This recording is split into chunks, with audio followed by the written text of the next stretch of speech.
Yo, yo, yo. Welcome to the Outside the Box podcast. I am one of the three. I am the lower right side of the triangle of this show. I am Jacques Slade. We want to thank you guys for listening. We really appreciate all the feedback.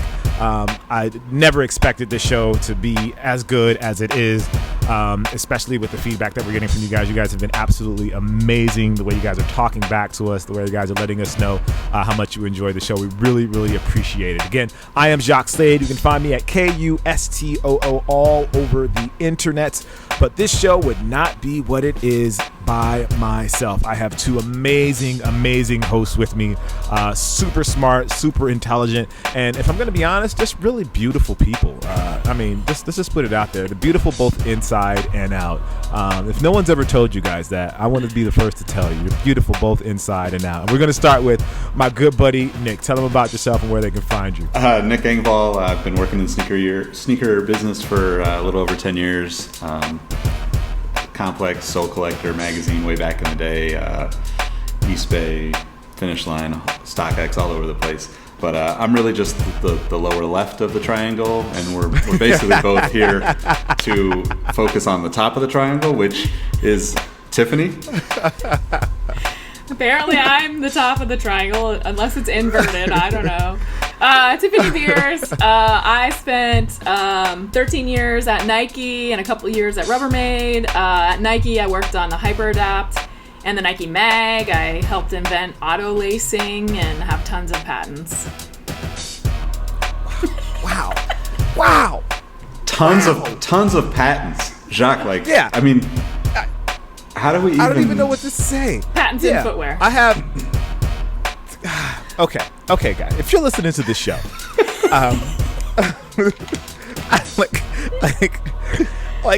mess around a lot on this show, just because I really like these two people that I have here hosting the show with me, and I jest a lot. I make a lot of jokes, but let's be serious right now. Two people on this show like sneakers a lot, and one of them has a ton of patents. So, I'm just gonna put that out there. So whenever you hear two of these three talking, you should probably ignore most of it, and then when the third talk, I'm gonna lean in the direction of the one with the patents. Just throwing that out there. That's the one you should probably listen to. Anyway, this show is brought to you by Race Lacers, the official competitive race lacing league of America. They are doing big things now. If you guys have been following along with us, they are the sponsors for this show. Dylan hit us up last week and let us know that they are the League of America now, and nothing could be more American than lacing your shoes. At least that's what I'm told to read. Anyway, all right. Let's move on to the first topic of the show today. And so last week, there was news coming out of Finish Line, or I guess maybe coming out of JD Sports, that the two companies have officially merged and are one now. And in this situation, it seems that JD Sports is actually taking over Finish Line, and what that's going to end up doing to Finish Line here in the U.S. is still open. We don't know if they're going to change to JD Sports, or they're going to be JD's Finished or Finish Line Sports, or whatever the new title for the stores are going to be, if they'll change at all. But this is something I think is pretty significant in the sneaker world and the sneaker market, just because it presents a new situation, I think, for Finish Line. Finish Line is, if we're all going to be honest here, a bit of the underdog when it comes to the sneaker world here in the U.S. Foot Locker is the main guy. Foot Locker is the pretty girl at school. They are the football player. And Finish Line has been a second place in that regard. But with JD Sports, I think a lot of that can change. Now, Nick, I know you have a bit more experience in this world than I do, so I'm going to kind of lean on you. And like, what does this mean for Finish Line, and what does this mean to the overall retail landscape? I mean, I think it's exciting for Finish Line. I spent a couple of years there, like managing the digital content, a few years back, and I think that the challenge with Finish Line, like you said, they are kind of the underdog in the U.S., like the mall space specifically, and part of that is because they've always been focused on running shoes, right? And, like we talked about on the last podcast episode about basketball shoes being kind of in a slump, like Finish Line has an opportunity to like, really elevate themselves with this, kind of lifestyle branding, because JD comes from that specifically. Like their bread and butter is, the more like, I guess athleisure would be the technical term, but the more like, I would even say the more hype kind of limited releases. They're really good at securing like specific colorways for their stores, where that's kind of always been a challenge for Finish Line to not necessarily to get those right, the colorways, but to get them at the right time of the trend. And hopefully this gives them a little bit more opportunity to do that. I also think that, like you said about Foot Locker being kind of the big dog on the block with the retailers, it definitely will make people at Foot Locker pay attention.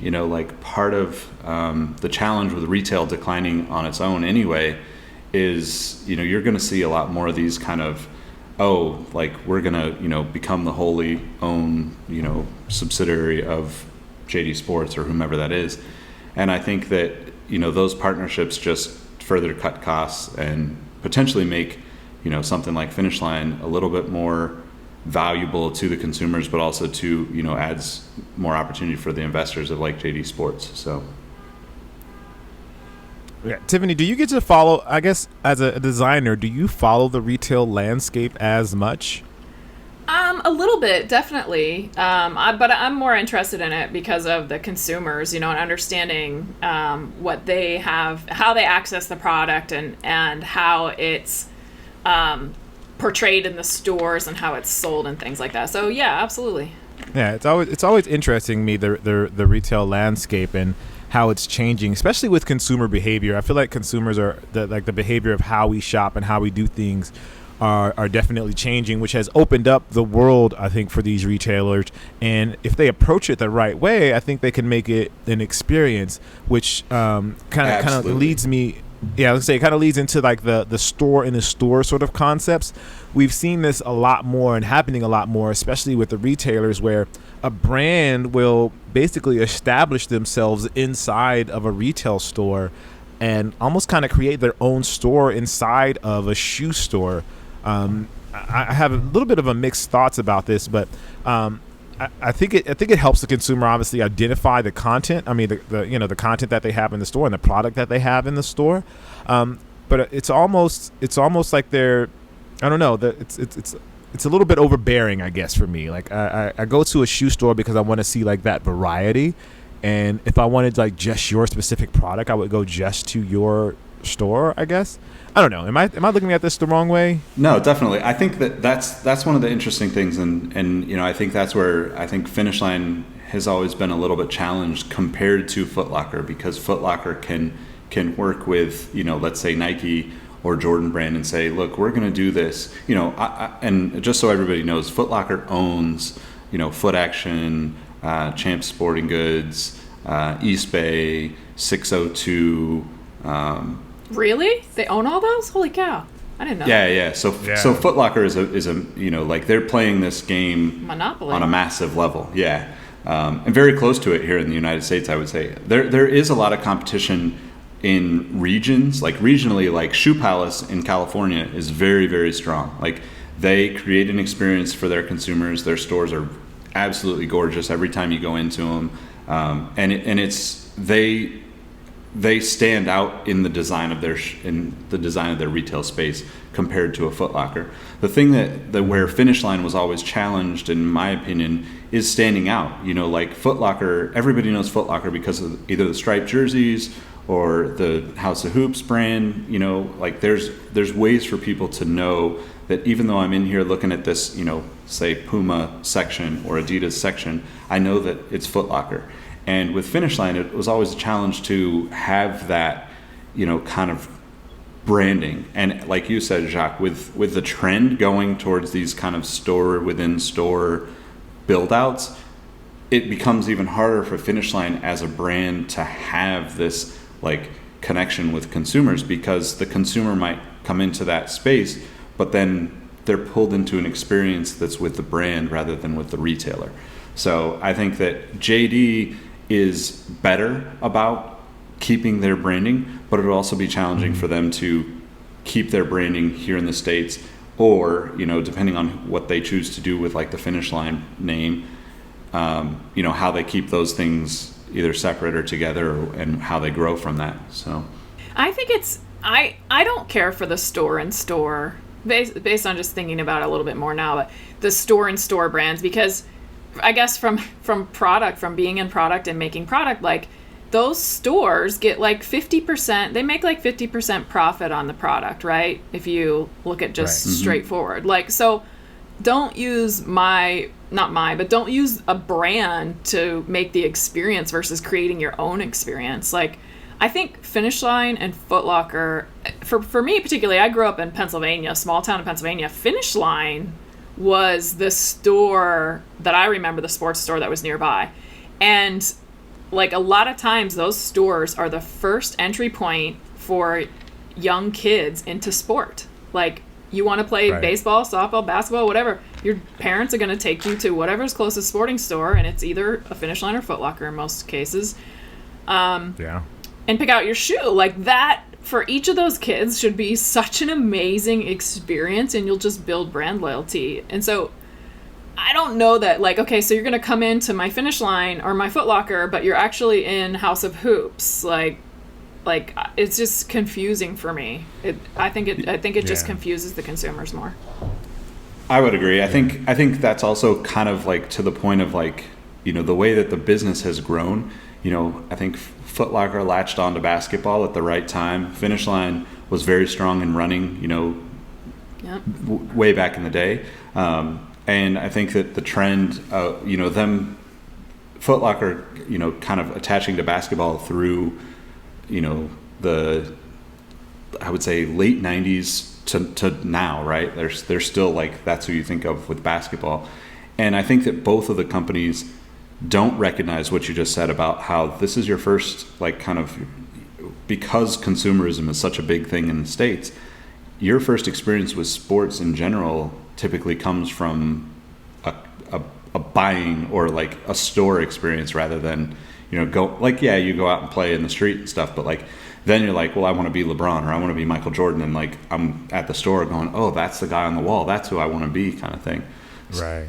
And I think that I agree. Like, I don't necessarily like the store-in-store type thing. It kind of like, I actually got a little bit fooled. You know, I recently moved to LA and was over at one of the stores that I thought was an Adidas store. Just, you know, I drove past it casually, saw the Adidas sign, and went in, and then I realized that it was actually just like a connected store to a Shoe Palace location, which was kind of interesting. And then, of course, there's the actual Adidas store, you know, half mile down the street. So I think it is a little misleading. Interesting. Like, the other thing is, like, go ahead.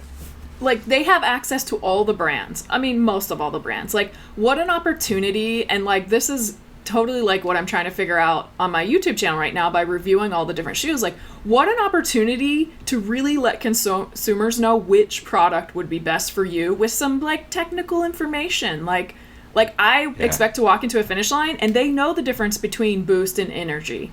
And the last couple times I walked into a store, they were sneakerheads that were just, like, trying to find out what shoes I had on and where I got them. And it was just like the worst experience. So it's like, they have opportunities that individual brands don't have, but I don't think they take advantage of it. Yeah. And that kind of leads me to the point where I think instead of like brand experiences, they should be focusing on a store experience. And I think that, you know, a lot of times, I don't know if it's just because that's where the money is coming from. The brands are saying, like, hey, set us up here and we'll give you X amount of dollars. But I would rather the store create an experience for the consumer as opposed to the store creating an experience for the brand inside of their store, if that makes any sense. Yeah, totally. I would agree too, and I think that's kind of the flaw in what the sneaker business has become, right? Like it really is more about like the brand saying, "Oh, we want our story, this specific story told in this location, in this experience, in and that's why you see a lot of stuff that happens. I mean, you always want to be in big markets when you do stuff because you're going to get more exposure, but like that localized piece is missing in so many places, which inevitably I think hurts the creativity of everyone involved everywhere in the business. Yeah, and it's hard to tell that story on a localized basis. Like I feel like brands have these big overarching stories that they want to tell, whether it's the story of React, but how does that React story play in LA versus how it plays in Houston, Texas, versus how it plays in New York, versus how it plays in Utah. In California, obviously it's a great way it's a running story because, everybody wants to be healthy and run, and, in LA it's about healthy lifestyle. But in somewhere, say Houston, where that's not as big of a part of the culture, maybe it's a lifestyle play, but that same story seems to be homogenized across regions. And instead of really like detailing that story out in a localized way, brands or retailers in this instance are telling that story the same way all over. But who am I? Maybe that's why I don't work in marketing. They totally could localize it too, right? Because every sport, like talk about your state championship basketball team, talk about these running stories of these individual athletes, like that. The local stories, especially at the local store of a national brand. I mean, how many, like Jacques, if your local Finish Line did a story about you running. You ran that marathon with the Element or the React, right, or something like that. Right. Like, yeah. How many of your family and friends are you bringing in that store to show them? Right. Yeah. I mean, it's a totally different story. If you're in team sports, your whole school is going to check that out, right? Because then it means other people get an opportunity. It's like sport is about community. Like, there's no sport that's not about community, and they should focus on that because that will sell product. I'm not in marketing. I've never been in marketing or retail, so this could be total crap. But no, I would agree. And I think the challenge, my experience, the challenge in doing things at a local level is that you have people guiding that and leadership that isn't really the consumer of the product at that level, right? Like, using the example of Jacques running the marathon in New York. In New York, right? Yeah. Yeah. Like that's a great opportunity for anybody to come and, see what he's done and him to bring his supporters into that space. But what happens is like there's a certain budget allotted from, whomever at the top or, to say this is what we're going to do and this is what we want to see come from it. And they'll say, well, this story, for instance, like someone, running his first marathon needs to be something that we can spread out across all of these stores because we have, 500 stores or 700 stores or whatever that is. And instead of it being like a natural story of this is the experience, this is the location, this is, all the people that came to support, this is the people's lives that were touched along this journey, it becomes more about, well, we need to have, the assets in store, the content that goes in store, or that, to have the picture on the wall or whatnot. And you kind of miss because a lot of the brands and retailers just are disconnected from localized stuff without it being very, very specific to like Nike and Adidas both do like Run Club. I think Finish Line, they used to do Run Club at Del Amo. I don't know if they still do, but they do that very like low level stuff. And that stuff is coming out of like a very small budget to say, go do this in this space where that story never translates across the bigger picture for anybody. And I think that's the big challenge with like working in retail for me was like getting things that, the opportunities to do things that you can tell a story across a localized story that resonates across everything.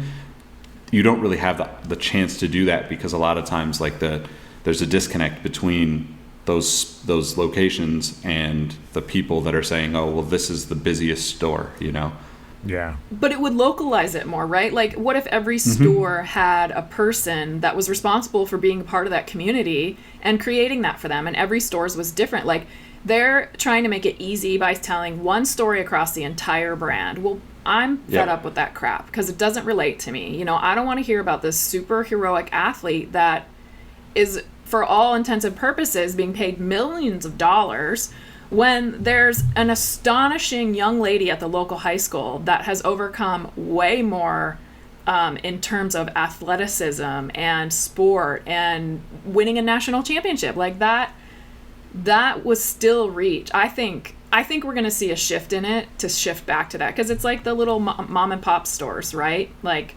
that I think people are wanting to support something that impacts, and supporting a giant Finish Line or Foot Locker that's telling a story about a professional athlete that already makes millions of dollars, like, I've heard it 300 million times at this point.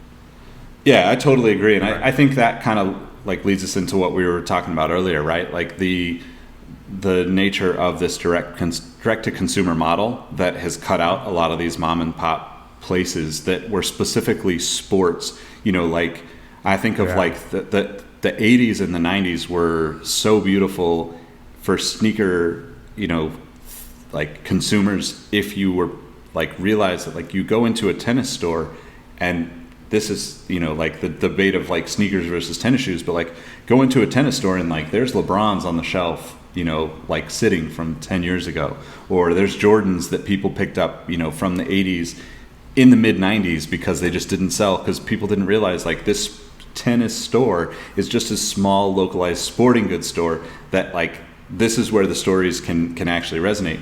And now we've, you know, the brands have kind of forced a majority of those stores out, and everything has become this more lifestyle. So anything that's regionalized is, you know, like a very lifestyle driven boutique. So you have the Kith in New York, the Concepts in Boston, Undefeated in LA. You know, you used to have Huff in San Francisco, and you know, like down the line, right? Like all of these localized places are less focused on sport. But I totally agree with you, Tiffany. I think that that's absolutely going to be something that shifts because it's missing, and it's so important to, you know, like me growing up, sports was so important to just understanding like how things work, how the world works, like learning to deal with people and learning to compete is such a fundamental value that I think even just as our society has gotten like kind of off track in the last, you know, however long, this is going to be something that will shift it. And it seems crazy to think that like a mom and pop shop opening a store in, you know, your neighborhood could change that, but it absolutely could. You can, you know, I think of like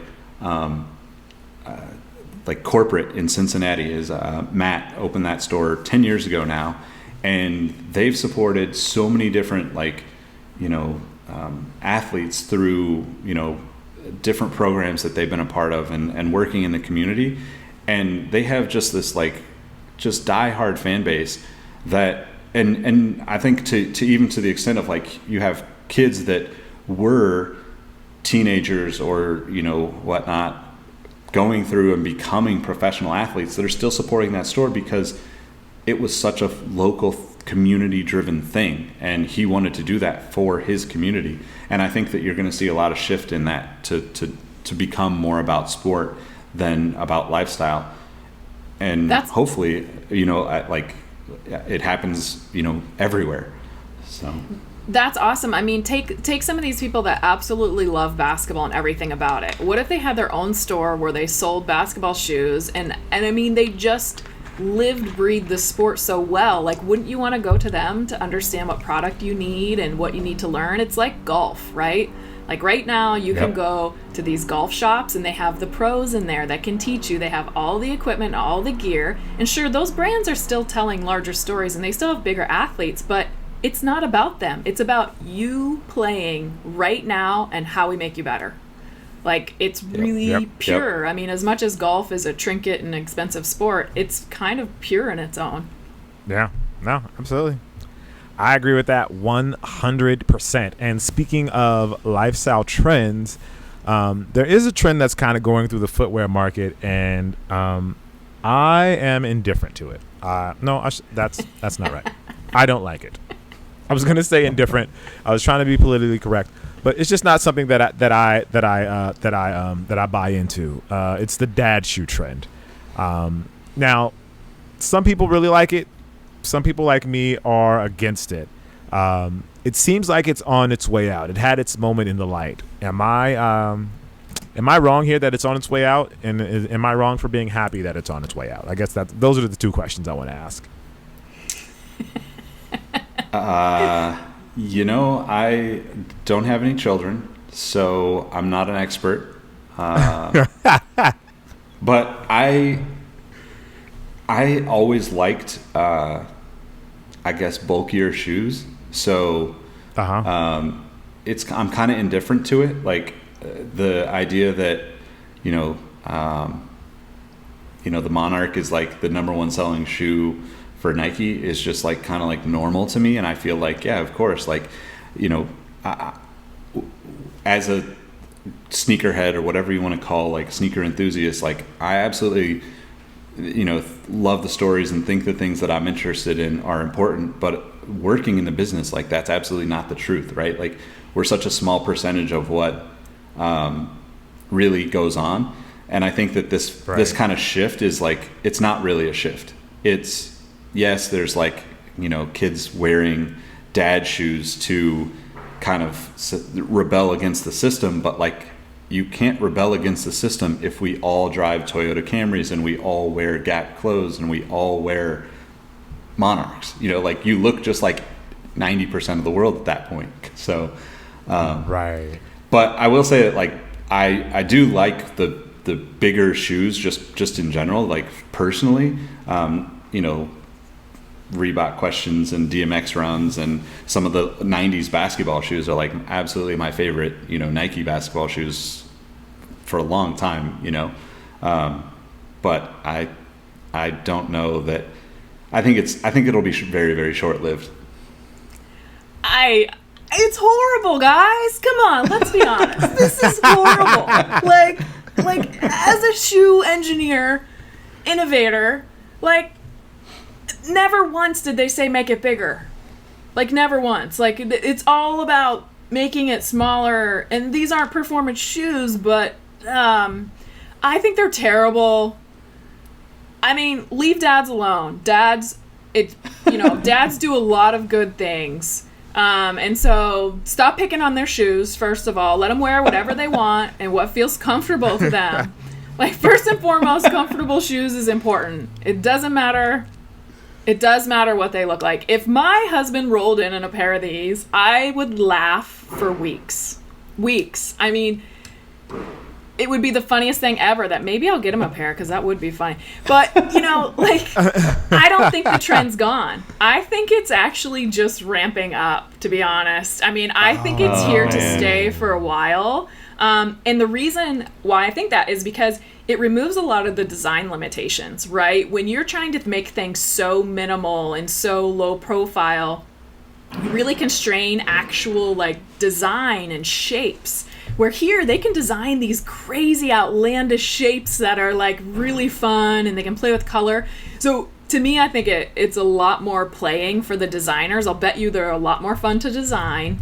I imagine. And you can really start to reinvent what they look like a lot more, If you look at the last 5 years of performance shoes and just popular shoes, they all kind of look the same. I mean, look at the Ultra Boost versus the Presto. I mean, if you look closely, they look almost identical. There's subtleties. So from a design engineering perspective, I'll bet they're fun to work on, but I think the fact that they're a trend is completely crazy. Yeah, I get my issue. I guess my issue with them is the luxury take on them. I feel like luxury brands just steal. Is still the right word? They're inspired by. Is inspired the right word? Definitely not. There's an impression. How do I say this? Luxury brands are performing impressionist art of street sneakers. I don't know if I'm saying any of that right. Basically, what I'm trying to say is I feel like luxury brands kind of steal from the sneaker world to create their own sneakers, and they make excuses to make these big shoes. Like the dad shoe trend, I feel like kind of got kicked off by Balenciaga, just really taking like a dad shoe and making it huge and big, and now people think that is the thing to do because the luxury brand did it, when I just feel like the luxury brand was like, hey, the cool kids are wearing these shoes, or people have been doing things, like I feel like dad shoes became a bit of a parody for a while, especially the Monarch, just because of its legendary status. And luxury brands, I feel like luxury brands saw that and were like, oh my God, the kids thinks that I picked up an accent for some reason there. The kids think that these shoes are cool, not knowing that people were doing this in jest and making fun of the shoe. And because they're so out of touch with like the street world or the streetwear world, that they made these shoes and people were like, oh my God, now Balenciaga is making dad shoes. Everybody's got to make dad shoes now. Now the market, the sneaker market in the hype beast world, they're making dad shoes because they think it's cool because the luxury brand did it. It's like this terrible cycle. And I think that's why I'm most angry about it. I know I didn't explain that very well, and a lot of people are going to be confused by what I just said. But the point is, luxury brands are taken from the street world, but now the street world are following the way of the luxury brands, because luxury brands and the street world have kind of started to merge a little bit, and so everybody's trying to be honky-dory and happy with each other, and it's leading to a homogenized world. And viva la revolution. All right. Wait, I just want to point out, do you know who's worn big shoes like that for the eternity of their existence? Who? Cartoon characters. Ronald McDonald, Mickey Mouse, they all have giant shoes, right? So now that you see these women wearing them, like with these beautiful dresses and wearing these dad shoes, like, are you a cartoon character? Like, what is this? Funny. That is very funny and an amazing observation. I'm just going to point that out. All right. Real quickly, want to let you guys know this show is brought to you by Race Lacers, the competitive shoe lacing racing league of America. They are our sponsor. They've been great to this show. So if you haven't, make sure you follow them at Race Lacers competitive shoe lacing racing league of America.com. They have all of their times, all of the locations. FYI, Velcro is not allowed. Also, another sponsor we have, which is Socks for Your Socks. They are our new sponsor for this show. If you've ever had a problem sliding across the floor, if you felt you needed something else, if you felt you needed another layer, if you wanted to step up your sock game, if one pair of socks, are you feeling that one pair of socks hasn't been enough for you? I know society tells you that one pair of socks is all you need to wear at a time, but they don't believe that at Socks for Your Socks. They believe two is the perfect mixture of cushioning, warmth, and fuzziness. So what we're going to ask you to do is visit socksforyoursocks.com. They prevent holes. All right. Our last topic for the day is, since we're going to talk about dad shoes, let's step up the technology side of this thing to 3D shoe tech. So this is something that's hot. It's new.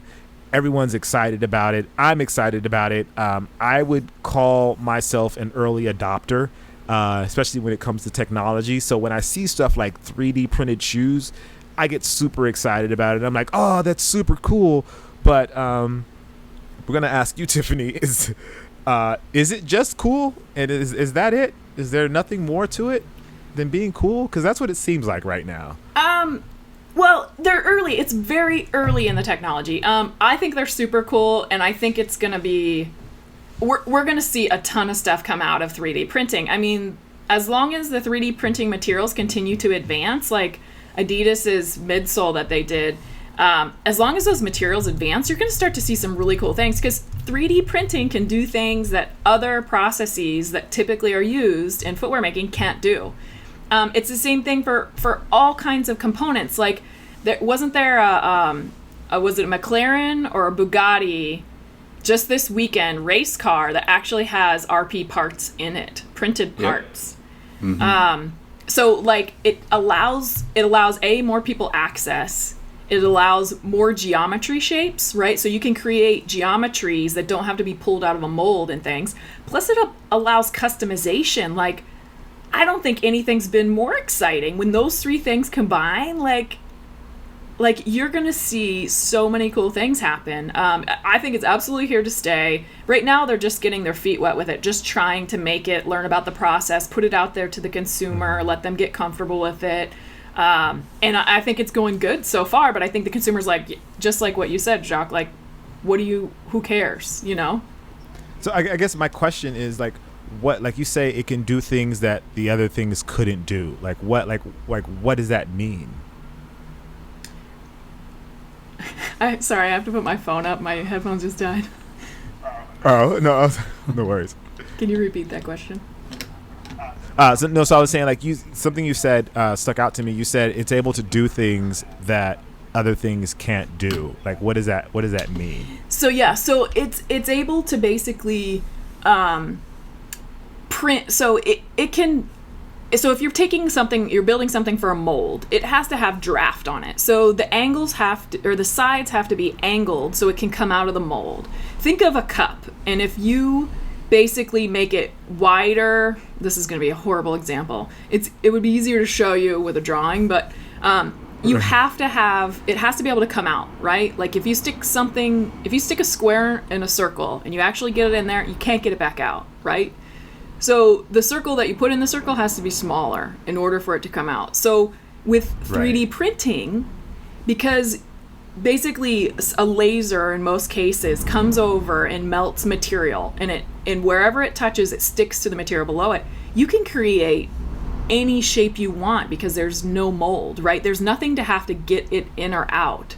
And so you just blow away the particles that are not melted, and there's your shape. So right there, it can do that. You can digitally change it constantly. Every single thing it prints, you can change it. You can just adjust the file. Boom, you got something for somebody else, right? Got it. So it's more of like down the line, it'll be something for the consumer, but it's just going to be it's just not there yet as far as finding out what exactly or how the best way to use this technology for the consumer. Right now, it's at the very cool stage where it's like, oh, we can do all of these things. Now we just have to find which of these things or how these things are going to benefit the end consumer outside of saying, oh, this was 3D printed. Yeah, I mean, that and the materials. Like the materials have to be durable enough. And so it's like putting Legos together. Like if you put a Lego thing together and then you go to use it as a step ladder, is not exactly going to work unless those materials are really, really strong. So Gotcha. It's like getting the materials to be durable enough and have the correct properties, and then the design, and then also, the data that's feeding those things has to also be accurate to what the consumer wants. So, yeah. Got it. Okay, that makes sense. I mean, I'm excited about it. I didn't want it to seem like I'm down on it or I'm negative about it. I guess in my mind, because I don't know all the things that it can do or how it can be properly used, I got to the point where I was like, hey, why am I excited about this? Just because they're... I mean, I'm definitely excited about it, though. Like, I think that just in is general, that too, like the other kind of down the road things that will come from it is hopefully, like, it should reduce, like, the cost of a lot of the things that, that would normally be, like, some form of a mold, right? Where, like, if it won't do that? No. I mean, not in the near future. I mean, it's really expensive to have printers. The printer's really expensive. The material's expensive. Gotcha. And then the printer to run fast enough to produce the same amount that mold will make. Like, that's what you have to balance. So I don't think cost is going to be super interesting. I mean, speed right now, I think, is probably the bigger problem. But to your point, like, if say the three of us are going to throw together and put a brand together, we would just need an RP printer. We wouldn't need to be machining molds or anything like that.